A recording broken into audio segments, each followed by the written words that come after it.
Phone tapping ఆరోపణలు ఏపీని చుట్టుముట్టాయి. కేసీఆర్ జగన్ కలిసి తన ఫోన్ ట్యాప్ చేశారని షర్మిల ఆరోపించగా జగన్ ఈ విషయంపై స్పందించారు.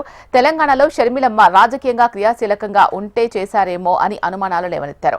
అయినా ఈ విషయంతో నాకేం సంబంధం అంటూ జగన్ ప్రశ్నించారు. మరోవైపు ఈ ఆరోపణలపై మంత్రి పయ్యావుల కేశవ్ మాట్లాడారు. ఫోన్ ట్యాపింగ్ పై పూర్తి వివరాలు వచ్చాక స్పందిస్తామన్నారు. ఫోన్ ట్యాపింగ్ జరిగింది అన్నమాట ముమ్మాటికి నిజం. మరి ఈ ఫోన్ ట్యాపింగ్ వ్యవహారం నా ఫోను ట్యాప్ అవుతుంది, నా భర్త ఫోను ట్యాప్ అవుతుంది, నా దగ్గర వాళ్ళ ఫోన్లు ట్యాప్ అవుతున్నాయి అన్న విషయం నాకు చాలా స్పష్టంగా అర్థమైంది. అసలు మా ఫోన్లు ట్యాప్ అవుతున్నాయి అన్న అంశాన్ని నిజానికి నిర్ధారించింది వైవి సుబ్బారెడ్డి గారే.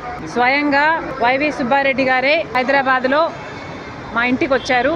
మా ఇంటికి వచ్చి మా ఫోన్లు ట్యాప్ అవుతున్నాయి అన్న అంశం నిర్ధారిస్తూ మా ఫోన్లు ట్యాప్ చేసిన ఒక కాన్వర్జేషను, ఒక ఆడియో నాకే వినిపించారు. బైబిల్ మీద ప్రమాణం చేయగలను, నా బిడ్డల మీద ప్రమాణం చేసి ఇది నిజమని ఎక్కడైనా చెప్పగలను.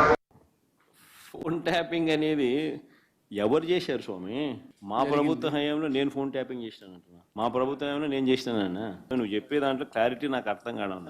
నేను ట్యాపింగ్ చేసినాను అంటున్నావా, లేకపోతే పక్క రాష్ట్రంలో వేరే వాళ్ళు ట్యాపింగ్ చేసినానంటున్నా? కేసీఆర్ ప్రభుత్వం షర్మిలమ్మను ఫోన్ ట్యాప్ చేసిందా అంటే బహుశా షర్మిలమ్మ రాష్ట్రంలో అప్పట్లో క్రియాశీలకంగా పార్టీ పెట్టిన నేపథ్యంలో చేసినాడేమో, నాకేం తెలుసు. చేసినాడో లేదో నాకేం తెలుస్తుంది.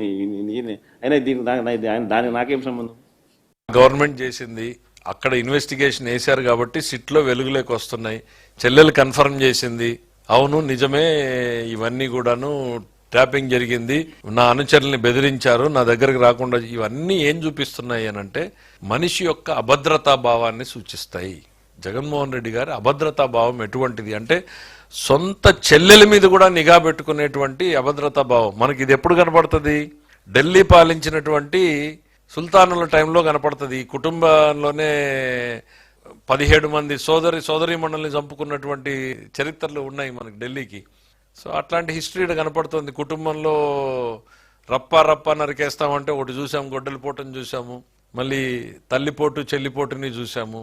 సో ఇవన్నీ కూడా పార్ట్ ఆఫ్ హిస్ హిస్టరీ. ఆయన అభద్రతా భావంలో నుంచి వస్తున్నటువంటి ఆలోచనలు ఇవన్నీ. ఏదో ప్రైవేట్ సెంటర్లో ఎక్విప్మెంట్ పెట్టారు, ఏదో గవర్నమెంట్ చేయడం కాదు, ప్రైవేట్ ఇళ్లలో పెట్టారని ఆ ఇంటి దగ్గర పోయి అప్పుడున్నటువంటి ముఖ్యమంత్రి గారు ఇంటి చుట్టూ పెట్టి ఆయన ఏం మాట్లాడుకుంటున్నాడో, ఆ రోజున్న ప్రతిపక్ష నాయకుడు తెలంగాణలో రేవంత్ రెడ్డి గారి ఇంటి చుట్టూ పెట్టారని, ఇంకో మంత్రి ఇంట్లో ఎక్విప్మెంట్ పెట్టి ఇవన్నీ చేశారని రకరకాల కథనాలు వింటున్నాం. రానియండి, రిపోర్ట్ వచ్చిన తర్వాత చూద్దాం ఏం జరుగుతాయి అనేటువంటిది.